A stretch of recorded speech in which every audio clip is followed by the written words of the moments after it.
Hey guys, welcome to another installment of Reality's Edge. I'm Lawrence. Before we get started today, I would like to say thank you to everybody that's commented on the videos and all the support that I've gotten in such a short time. I really do appreciate it. You guys rock. Love each and every one of you.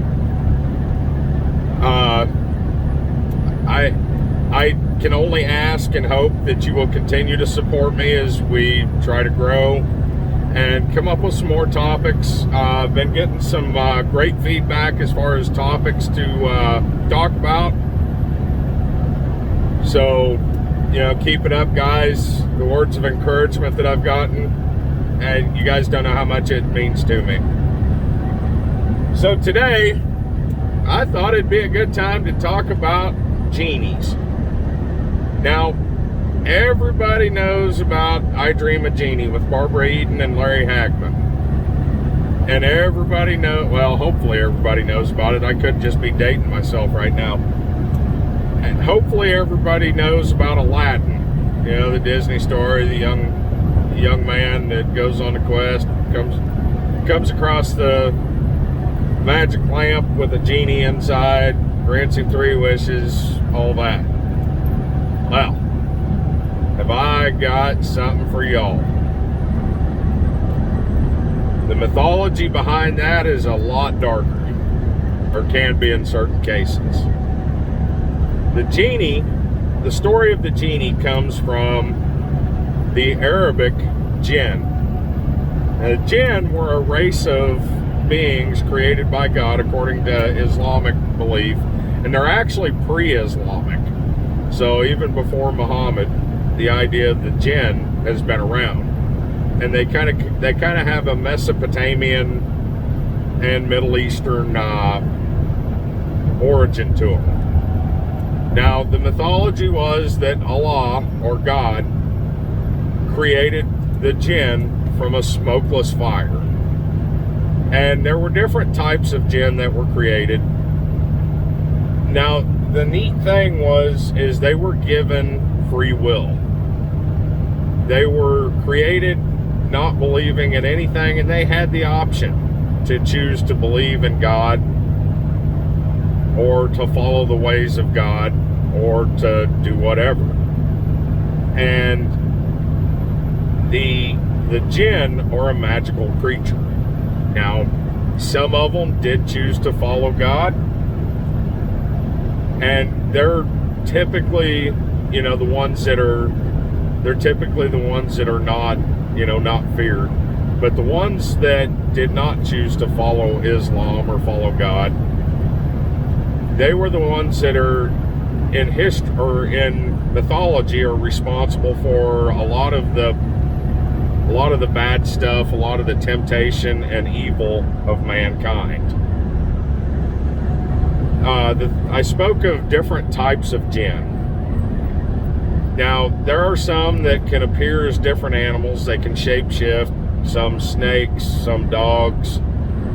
Then you have the ones that are the jinn of the air. Typically have wings.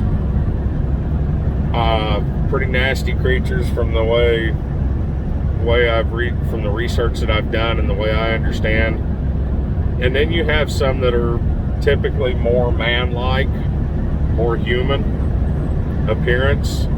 Now, in some tradition, it is believed that the jinn actually live in like another dimension, kind of like another parallel world to ours, and all of them live there, but they can come through in like trees and stuff, like rocks and stuff like that. Now, the idea of the genie in a bottle, in certain tradition, it's believed that if you have a jinn that is messing with you, sometimes it can be captured in a jar or a bottle, and traditionally it was a clay jar. Now, I don't know a whole lot more about that. I don't know if they had to trick them to get in, or if they had to put something in there that the jinn liked or wanted. I'm not 100% sure about that, but they could be imprisoned. And that's kind of where the idea of the genie in a bottle comes from. And sometimes when the jar was opened, or even possibly even if the jar wasn't opened, they could communicate through and offer a wish, whether it be a wish for riches, but it was always an exchange for releasing him from his imprisonment in the jar.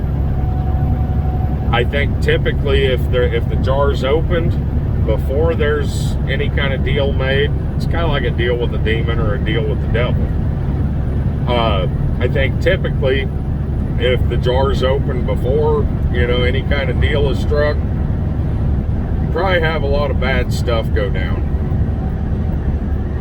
Not sure, but if he's already out, why would he make a deal with you? It just doesn't make no sense. Now, my personal thoughts, I'm kind of that 410 belief where there is a lot more than meets the eye. There's a lot more to this world than what we can see just in this world. I'm not talking about other worlds.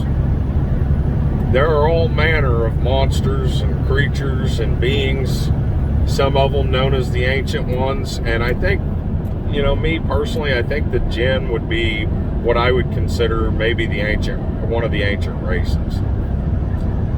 But that's going to be a topic for another day. I'd like to thank all y'all for watching.